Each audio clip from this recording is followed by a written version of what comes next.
Good afternoon or good morning and welcome from wherever you're coming from. We appreciate your being here. I'm Father Frank Donio, the founding director of Catholic Apostolate Center. I'm with Father Frank DeSiano, the president of Paulist Evangelization Ministries, and we welcome you to this webinar, Growing as Disciples. And so we're coming together with you and we have an opportunity to share about discipleship. And as I mentioned, I'm Father Frank Donio, the Palatine Fathers and Brothers, founding director of Catholic Apostolate Center and executive director of the Conference of Major Superiors of Men. And Father Frank, if you would introduce yourself. So I am president of Paulist Evangelization Ministries. We started way back in 1977, and we've been trying to help Catholics and Catholic parishes reach people who are unconnected to church. And I'm very happy to be, along with Father Donio, to be here talking about discipleship and resources for discipleship. Wonderful. It's great to get started. We welcome you as part of this webinar. You who are joining us from various parts of the country and also different parts of the world. So we want to just jump right into it with about what do we think about discipleship, Father Frank? Yeah, there's been a lot of conversation about discipleship, I think, in the last 10 years. I can't think of a year that's gone by without somebody writing a book about discipleship.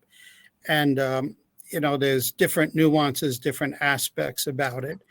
And this has also become like a major theme in our Holy Father. His first apostolic exhortation, The Joy of the Gospel, clearly says something about all of us who believe in Christ are missionary disciples. What does discipleship mean for Catholics? This is not an easy idea for Catholics. It's not intuitive for us. I could stand in many congregations and say, everyone who's a disciple, please stand. And I think people would hesitate. And then I could say, how many of you are believers? Please stand. And everybody would stand. And so it's a question of how we end up seeing ourselves under this idea of discipleship and how that idea expands our sense of what it means to be a Catholic today. In the sense of missionary discipleship, it really has grown. This term really came into more universal. It was a term that was certainly in Latin America and used in Latin America and the Aparecida document. And now it's become, as a result of Evangelization, as you said, Pope Francis has really made this a term, and having a fair number of years of his pontificate now, it's become really permeated into so many different church documents, and yet this understanding of even basic understanding of discipleship is something that still, as you said, Catholics are getting their heads around. So how do we see discipleship? So there are different ways we could look at this. I know a lot of primitive instincts among many Catholics. Isn't that a Protestant word? Don't we have like the disciples of Christ? What does it mean for us to be disciples? Is it some kind of feeling I'm supposed to have? Is it some kind of emotion that makes me into a disciple? Is discipleship even basically Catholic? And I think what we would like to affirm in this webinar and really underline going forward is that discipleship is really intrinsic to our Catholicism. And many times we are indeed acting as disciples, but we just don't think of it that way. So one of the purposes of this webinar that we're doing is to kind of expand our Catholic grasp and our acceptance of the ideas of discipleship.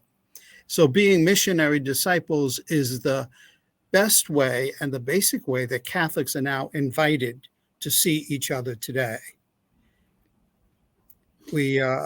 Pope Francis, in The Joy of the Gospel, which we referred to, is very clear about this in number 130. Every Christian is a missionary to the extent that he or she has encountered the love of God in Jesus Christ.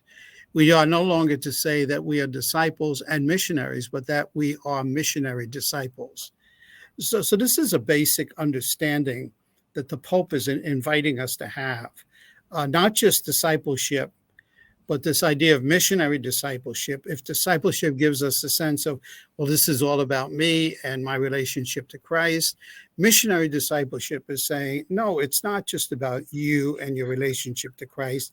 It's about us and Christ working in and through us because of our relationship to Christ. And the need to go forth, definitely the need to go forth. And he continues that with the next part of that from 120. Every Christian is challenged here and now to be actively engaged in evangelization.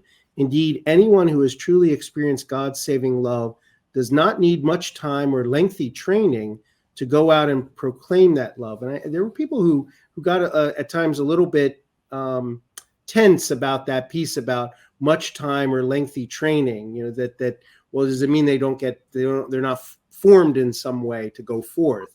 But this is an ongoing process, really. It's a lifelong process, wouldn't you say? Yeah, and the formation is really us grasping what the Spirit is already doing within us and the gifts the Spirit has already given us. So it's not like I have to go to Kansas to be a missionary disciple, or I have to go to Oregon. I have to see what Christ is doing in my life as a Catholic for me to begin appropriate. And so I think the Pope says this is something that is accessible to everyone who has experienced the love of Christ. And I think that the more that we can help Catholics see how they have experienced that love and continue to experience that love, the more we're building not only the foundation, but the potential for missionary discipleship. Mm-hmm. So how do we think of discipleship? There's a document that Father Donio was involved with that's come from the bishops. And Father Frank, do you want to explain this document to us? Sure. This was a process over a number of years of putting together a document around missionary discipleship. And it began, in fact, even before Pope Francis and the term missionary discipleship. It wasn't, there was a desire to do something around the new evangelization. And as Pope Francis's pontificate was developing, the recognition about how he was able to tie together, especially in the joy of the gospel, he was able to tie together all the way back to St. Paul VI and the Evangelii Nuntiandi and on evangelization, moving through the pontificate of St. John Paul II, Benedict XVI, the Synod on the New Evangelization, and then he comes out with Evangelii Gaudium, the joy of the gospel. And this is really a U.S. reflection on that, a reflection of the U.S. bishops, the bishops of the United States, looking at and recognizing that there are these four aspects, four dimensions of in which we're looking at missionary discipleship, starting with right away with encounter, and particularly the encounter with Christ, but also in and through the church, accompanying one another, we'll talk more about each one of these, and then that it's all done in and through the community of faith and the community life. It's not just, okay, here I am, me and Jesus, but this is all part of our community as Catholics, and that we're sent forth, and not that we're sent forth and we don't come back, but that we return to that community, and that we're encountering even more deeply, encountering Christ in the poor, encountering Christ in the suffering, encountering Christ in the Eucharist, encountering Christ in all sorts of ways, but that we walk together. And really this connects up also with the Synod, with the Eucharistic revival, all of these different things that are happening now within the church, both universally and in the U.S. And this, but seeing it through the lens of missionary discipleship. Yeah, I think that the vocabulary, especially the first two elements here, encounter and accompany, are really distinct contributions of Pope Francis. St. John Paul II used the idea of encounter when he did his apostolic exhortation, Ecclesia in America. Hmm. But this now is made kind of the basic way we look at our Catholic life. And sometimes people are surprised when I say to them, you can understand Catholicism as basically a way in which we invite people on multiple different levels to encounter Christ. And everything we do is an opportunity to encounter Christ and to encounter each other and to encounter the world in Christ. And people kind of look at me and they say, "Oh, is it that prevalent?" It really, I think the Pope really wants that to be the basic way we see ourselves, and then accompany.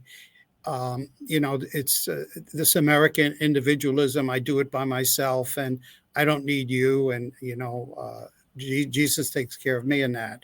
And accompany really is a sense of everybody is connected to everybody else. There's a relational reality to everything that we do.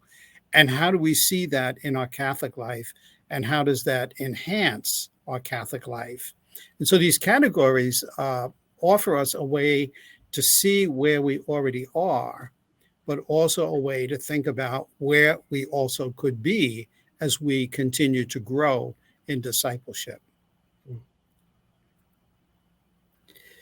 So we look at discipleship, and there's a way in which one of the pastoral objectives that we have is to help Catholics already see how they are living discipleship, even though it's not a kind of a category that's readily available to them. And then the other dimension is how we can expand our sense of discipleship by being missionary disciples and growing beyond ourselves in our discipleship. So these are the two dimensions that Father Frank and I are going to be using as we talk about discipleship in our Catholic lives. How are we already disciples, and how can we deepen that? And then how can we expand our sense of discipleship so that we're reaching beyond ourselves to touch the lives of other people, that missionary dimension.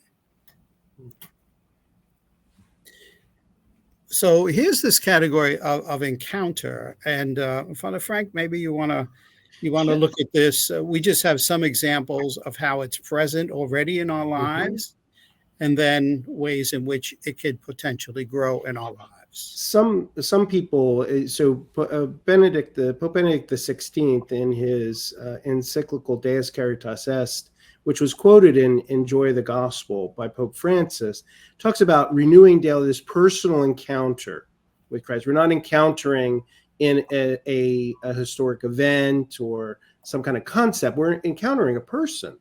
We're encountering Jesus Christ. And sometimes that can be a sticking point for some Catholics. I use sometimes the example of my mother in that, here's a daily mass goer. She is very much, she's well formed in her faith.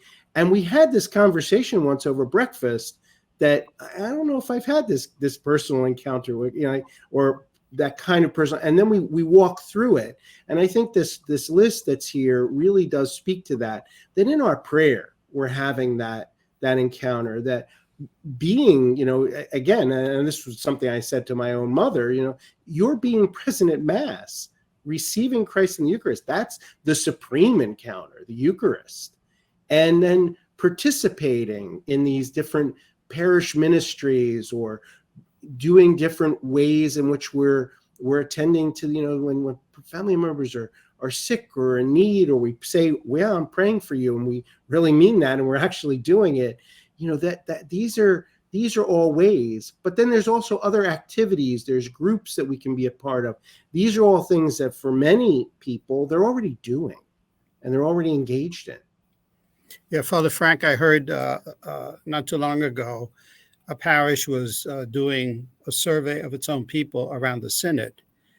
And this might or might not surprise you. It didn't surprise me, but it still shocks me. The people in this parish, which is a fairly established parish, 95% of them believe Christ is present in the Eucharist, but 30% of them think they have a personal relationship with Christ.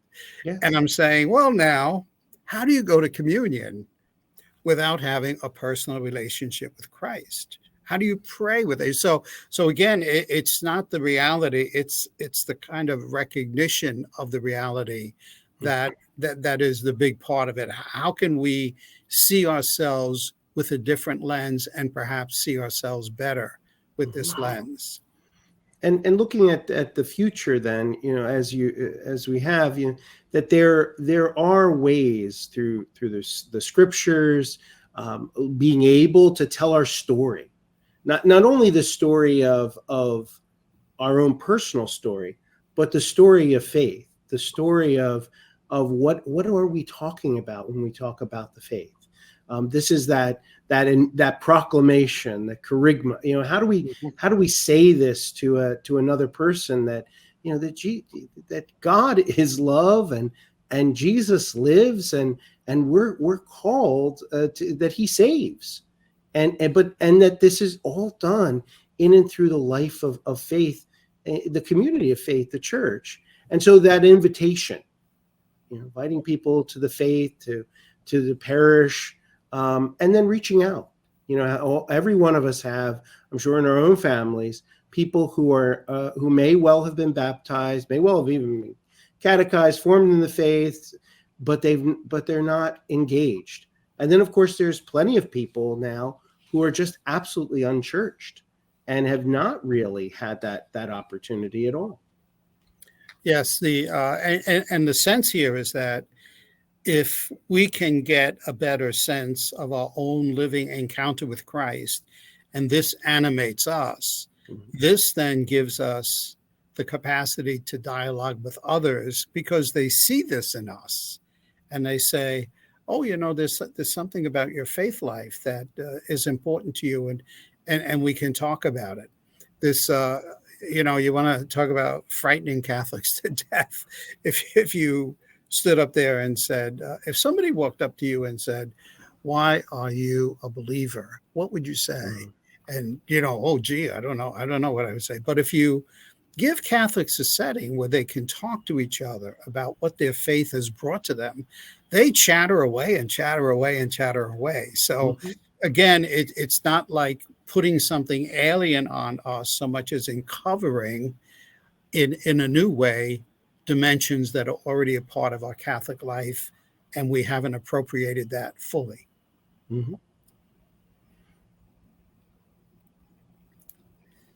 And we can do the same kind of analysis with a company. So different ways in which we accompany each other in our faith, certainly attending to our family members and our family lives of faith.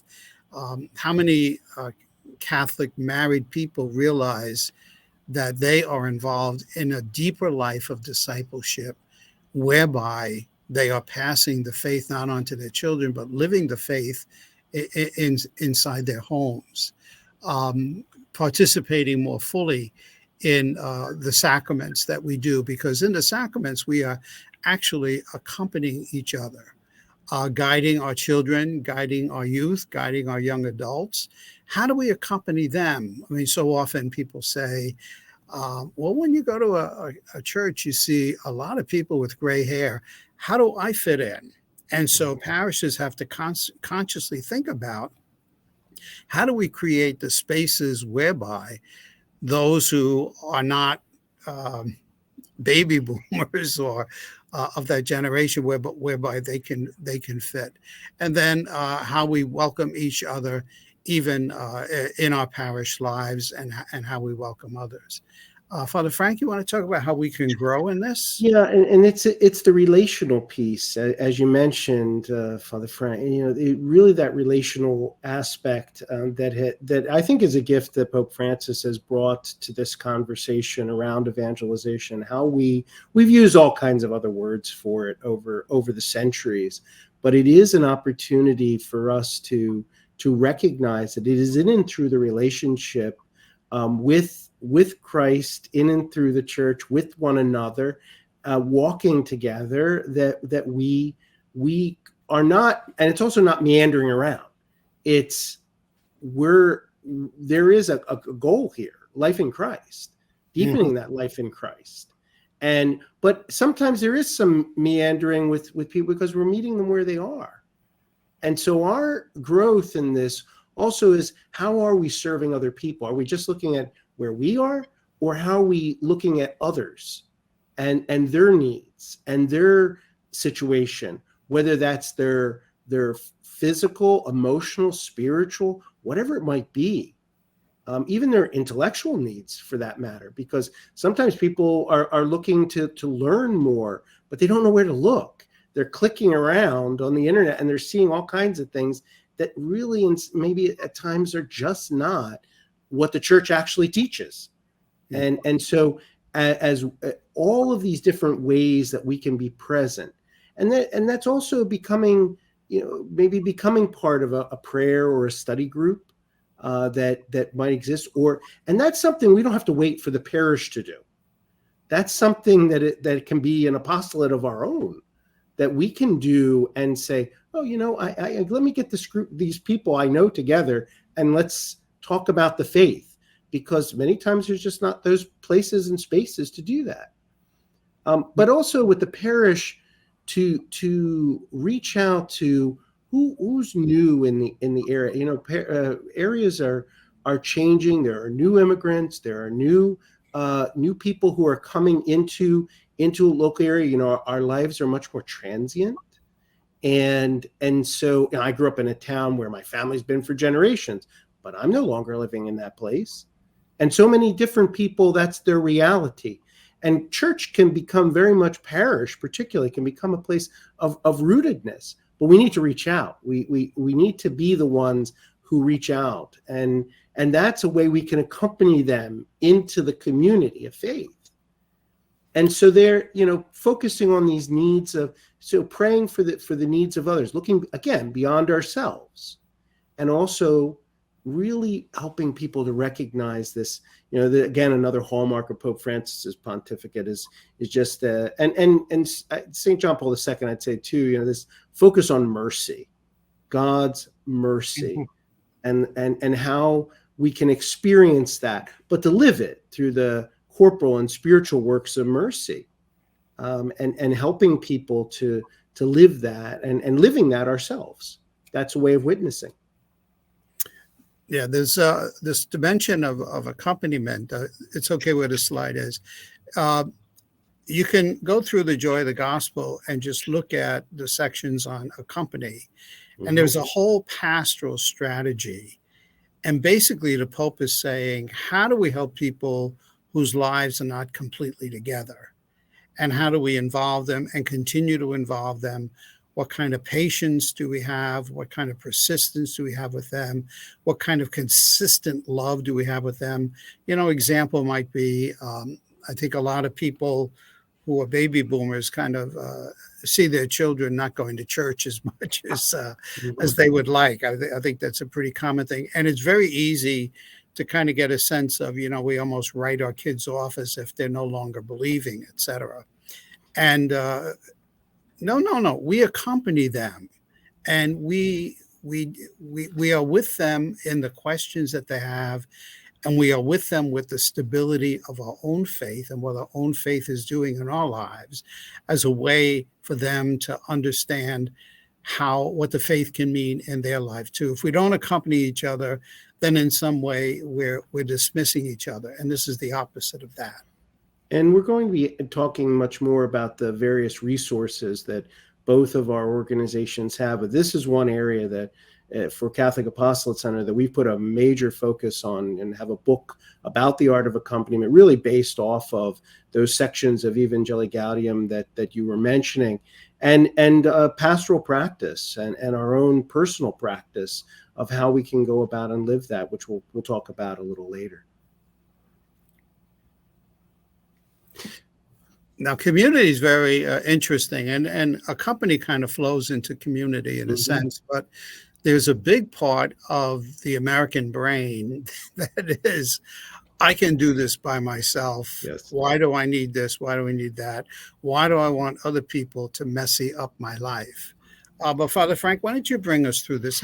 Sure. How is community already in our Catholic lives, and how can we grow? You know, what's interesting is that this was very important to the bishops when they were working on this document. They wanted to really underscore that we are in communion with the Trinity.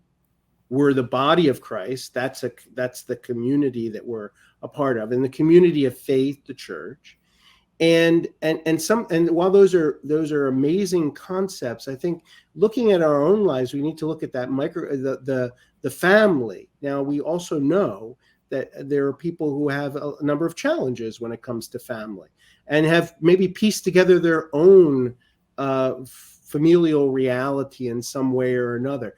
But also the family life, we can cite all kinds of studies about faith. People they wring their hands about, who's not there, or the people who are now become unaffiliated or disaffiliated, or the nuns, or whatever you might call them. And the studies are showing that really, if we have and this has been the wisdom of the church for centuries, that if faith is lived out in everyday life in the family, that the likelihood of a person continuing on in faith is significantly higher. And that may sound obvious, but it's not so obvious if it's just the hour in church and we're talking about everything else otherwise. Even if people aren't going, what are those ways in which there's, that family life becomes that small church experience, the so-called domestic church, but really here we are together as a community of faith. There's also then the participating in parish activities, and I'm sure you grew up doing this, I grew up doing this, but that's not necessarily a common thing with all the busyness that everyone has. It may be just simply going to mass each week is the most, the most that might, or periodically. So the parish activities also do help with making that connection. And as people do that, people who are doing that, there can be that sense of community. And then another thing that people, can be presently doing is connecting to other faith organizations and faith communities, so to widen that community. And I think this plays out how many people are engaged in maybe different types of service in their local community with other faith communities interconnected, doing that together, that's something that they can do together. And then, getting to know people in the parish. There have been times where I've been at different places, and the 8:30 mass crowd does not know the 11:15 mass crowd, that doesn't know the 1:30 in the afternoon crowd that may be from a particular cultural community. And so how do we get to know each other? So when we do that, those that do that, that helps us build our sense of a greater community, and that we're really a part of. Yeah, Father Frank, you see this. If a parish starts small groups, and people, begin to recognize, oh yeah, you're a member of my group, or my brother is a member of your group, etc., and the kind of connectedness of a parish. But I was doing some mission preaching in Owensboro, Kentucky, a couple of weeks ago, and it's not a very large parish, but each night we began the mission service by asking people not just to greet somebody around, but to go around the church and meet somebody that they didn't know. And every night, even in this relatively small parish community, every night people were going over and meeting people they didn't know. So we assume that we know people that we really haven't connected with or engaged with. So the potential for community inside our parishes is enormous, and this needs to be built up in a much more pronounced way. And last and not least, send, which is kind of like what all of this is about. Our faith is not about ourselves. Our faith is how we can be there for others and help them have faith and help them live for others as well. And we do have dimensions of sending in our present parish life. We sometimes see ourselves as apostles and missionary disciples. Certainly a percentage of our people do that. And in most parishes, I think, if you said, who are the parish volunteers, you would get somewhere between 15 and 20% of parishioners to kind of put up their hands. Some of us talk about our faith with others, and we do that in an informal way or sometimes in more formalized ways through small groups. Works of charity and justice are really enormous. When we're preparing food for the hungry, when we're providing clothing, when we're helping people who had a fire or people who are immigrants, there's just enormous power in that. And then, who are the newcomers and the strangers, as you mentioned, Father Frank? Who are the new people that are coming that I'm not going to stretch myself to touch? And how do I touch and reach them, especially in a parish where all of a sudden there's a new immigrant group and maybe they're speaking a different language or they look differently? How do we reach out and begin to include and involve them? So those things are going on one way or another in our present lives. But we can grow. Isn't that right, Father Frank? Yes, we really can grow. We can grow in our awareness of discipleship. And as we go through the resources, you'll see that just the ways that we can grow in our awareness of where are we and where could we possibly be and how can we grow in discipleship. And then this word peripheries that's also so much present in the teachings of Pope Francis, going out beyond ourselves. Where and it means not that we're going far away. It's right around us. It could be right in our family. Who are on the peripheries of our families, in our neighborhoods, around in the church community, and so how are we reaching out? How are we going forth to them? We're told go at the end of Mass. Well, okay, this is part of our going. It's part of our being present. And then inviting, as we were talking about a little earlier, about faith formation, inviting people into faith formation, ourselves engaging in faith formation, but also our CIA and RCIA, OCIA, this opportunity to come into the life of faith. But we also know that there are a number of people who have been baptized and may well, not to just simply sacramentalize them, for them to receive the sacrament, but the formation, the community, the accompaniment, the deeper encounter with Christ that can occur. And really, that is an opportunity for us as well.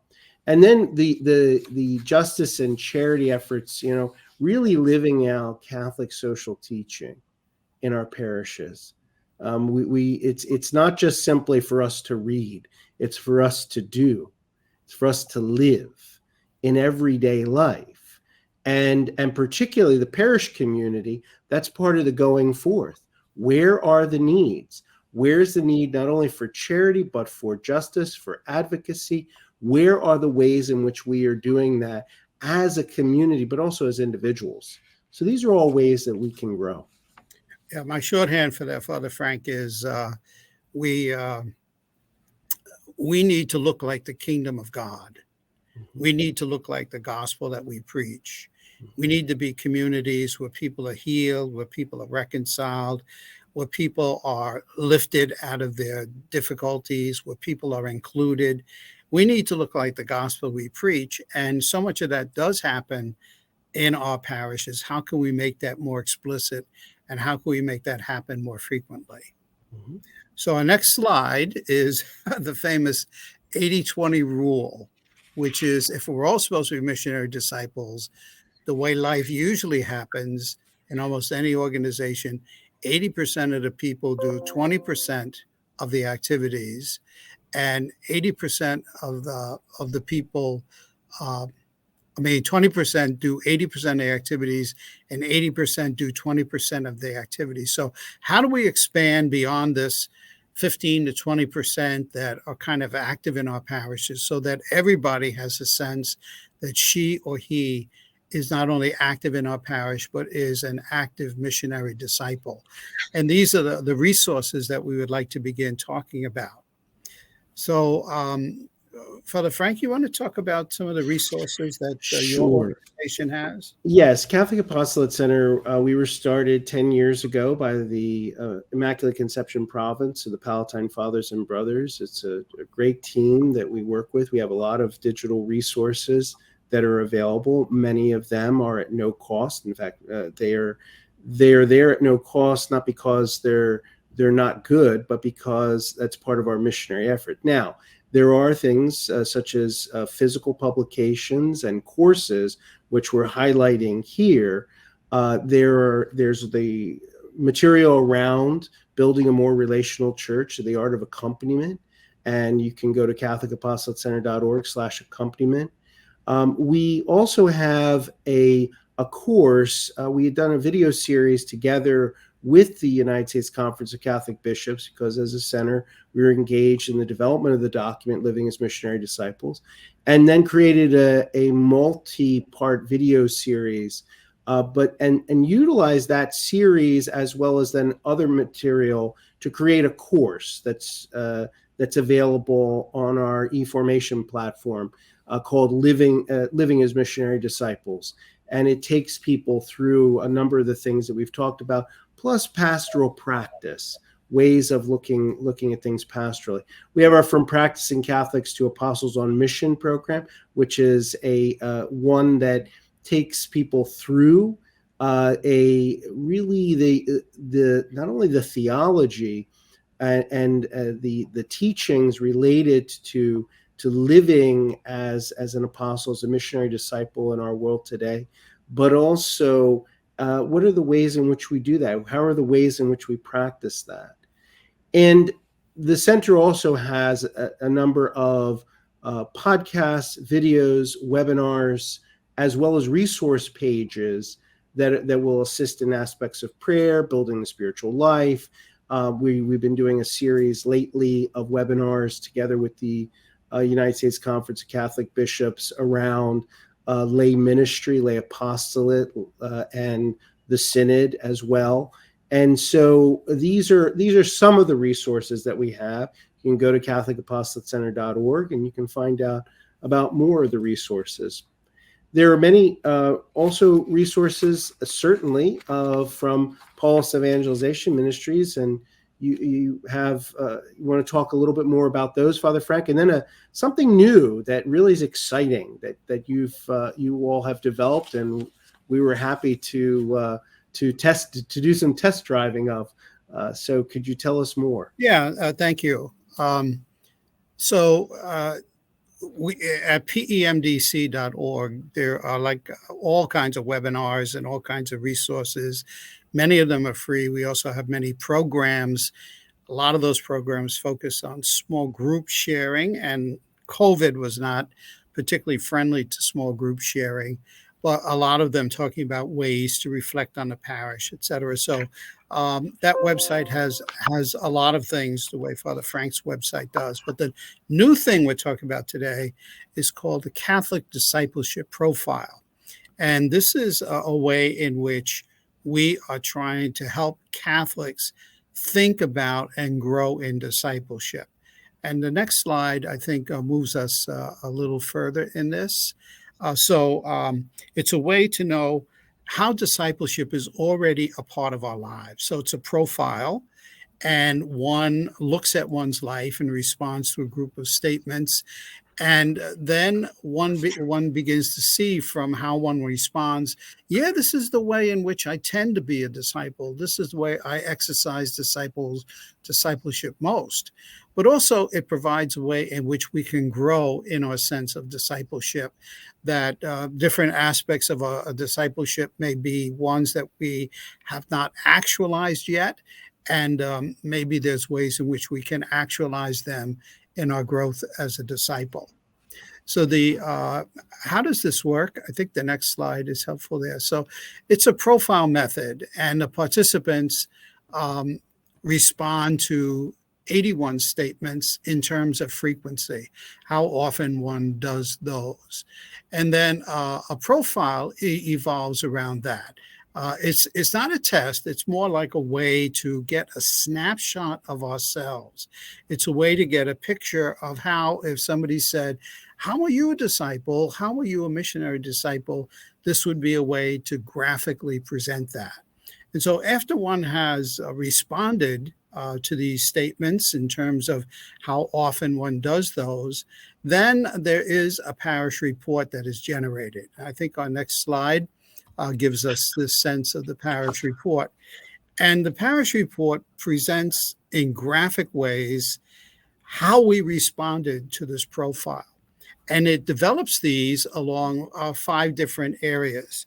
And the areas are our basic encounter with God, how we integrate faith and our lives together, how we are accompany and are accompanied, how we serve others, and what the impact of our Catholic culture, namely our devotions, our various kinds of devotionals like rosaries and prayer books, etc., how these come to play in our life. And depending on how one responds, one gets a graphic depiction. Now, this report that everybody who takes this gets is actually pretty extensive because it goes into each of these areas and it shows the responses that we tended to do most and the responses that we tended to do less than those. So it ends up being like you get a PDF that's sent right to your email. And this PDF, which only you see, nobody else will ever see your report. This PDF goes on more than 20 pages, kind of elaborating these different dimensions and asking questions about them in terms of our personal lives. This can also be done by groups, and the group leader can get, you need at least 8 members to form a group, because otherwise we might know how some people answered. But once you get 8 members, you invite them to take this. And then there is a group report that the group leader gets that can share with the members of the group. And each person in the group also gets his or her own personal report. So everyone receives a personal report in terms of where they are. And with that report, you're free maybe to share that with somebody else, maybe to share that with your spiritual director. Maybe there's a mentor that you want to share that with. And then you can see various follow-up suggestions for growing with this. So both the groups and the individuals have different ways to follow up in terms of personal reflection, reading, and various videos, some of Father Frank's videos that we use, ways to share with other members, ways to have even group discussions around discipleship, the groups sharing and planning together. So there are a lot of resources that just come as part of the ways in which we can follow up these reports. And this is all a way to reinforce 2 things. 1, how we are disciples, and 2, how we can grow further in our discipleship. And this will be ready next week. We'll have the individual and the group sessions ready, and you'll be able to go to the website, discipleshipprofile.org, and you'll be able to take that. There, I think we need the next slide, please. These are examples from the report about ways that you continue to grow in discipleship. Next slide, please. Yeah, so this is a pastoral tool that's perfect for this moment because it really brings the discussion of discipleship into very, very concrete and practical terms. It gives every Catholic an opportunity to think about, reflect on discipleship, and see how he and she is living that discipleship. And it also provides groups with an opportunity. Let's say there's a catechetical group, or let's say there's a social justice group, or let's say there's a principal in a school that wants to have teachers do this. It's a way for groups to talk about where they are in terms of discipleship and how they can provide resources to serve better and to grow better in their faith. And it helps let Catholics know that discipleship is already a part of our lives, and discipleship is always there to grow a little further. So the cost is $7.95 for an individual person. That'll be there when you go to that website, and $6.95 for each person in a group. And that will all be explained with the website. You could see the URL at the bottom of that page called discipleshipprofile.org. And as I say, that will be available starting October 16th. And we hope that a lot of people will be able to avail themselves of that. But that's only one example of many ways that organizations like Father Donio's and my organization is trying to expand the sense of discipleship and active discipleship in the Catholic Church. And thanks for really giving a great overview of the Catholic discipleship profile. Father DeSiano, could you talk a little bit more about ways in which you think this could work well in for people in even having conversations about discipleship? Often that's hard for Catholics to do, to talk about discipleship. In what way could this serve that? You had mentioned them having an opportunity to talk about it, but how do you see that taking it to the next level? All right. So if I had a confirmation class, whether it was youth or whether it was young adults, I would want them to take this as a group. And the first thing I would do is I would get their reactions to it. What was it like to respond to those things? And what struck you about your personal report? And then I'd want to look at the group and how the group responded and say, wow, look at all of us tend to be very strong in this area. And some of us tend not to be very strong in these areas here. What is that about? And then I would go through each area and use that, kind of, and the resources they are there on the website, both the teachings of the popes on this and also various scripture resources that can be used. What does it mean to encounter God? And how do we do this? And how do we talk about this in our everyday lives? What does it mean to continue integrating faith and life together, especially for teenagers where almost every day is a novel experience of life? And so how do I integrate these new experiences of how I see myself grow with the faith that Christ has given me? And accompany, and how do we accompany each other? How can we accompany each other better? How do we ask to be accompanied more clearly from our parents and from our teachers, etc.? How is service built into our life if we want to be confirmed? How does loving others kind of really show the strength of our faith? And then what are the Catholic resources that we can use in terms of prayer, in terms of discipline, in terms of visits to the Blessed Sacrament, etc., that really can reinforce our faith? So in a sense, you could almost do a month and a half of analysis of this and get the people who are being confirmed to be part of the conversation and to kind of grow themselves as they think about this in their lives. That's just one example I would do. No, it's a great concrete example. We have a question that came in. So what are some best ways for me to not feel overwhelmed in serving others in sharing the gospel? So I think one of the ways is we all need boundaries, and the boundaries are set by our personalities and our personal limitations, and by the other responsibilities that we have in life, and by a responsibility that we have to ourselves. So that if I'm at the rectory doing this and that and everything else, but I'm never with my family, there is a boundary that is being not being kept. Or if every time I see my pastor or the pastoral associate, and they have another thing for me to do, and I feel my arm is being twisted beyond my ability to use it, that too is a thermometer. So, I mean, a lot of this is how do we balance the different opportunities and responsibilities in our lives, being fair to everybody, so that growth is happening in all places. That's one way I would approach that. Father Frank, do you have? I think it's also we're not going to be able to accompany everyone, and so there are opportunities where we've been placed and moments that we've been placed in.